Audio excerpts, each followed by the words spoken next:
Shimirimana Yahweh. Shima Shimirimana Shimirimana Yahweh. Shima Shimirimana Yahweh. Shima Shimirimana Shimirimana Yahweh. Shimirimana Yahweh.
Wa Yesu, wa Yesu, wa Yesu, wa Yesu, wa Yesu.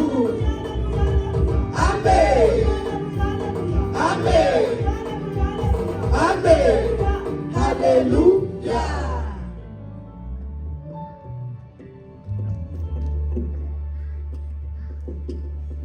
Urakoze Mana yacu ndagera mu ijuru.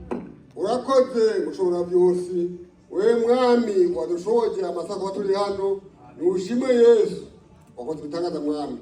Twabe mu mpande zitandukanye kirenge cya byose, ariko waturongoye utugeze nk'amahoro twese turi bazima. Uri mwami tavuye amazina yawe Yesu, yiteze mwami mwaka mushasha, mwami gwe dushikana mu kirenge cya byose. Imana nzima Yesu, tugiye kubanza kuba amajambo ya kirenge cya byose.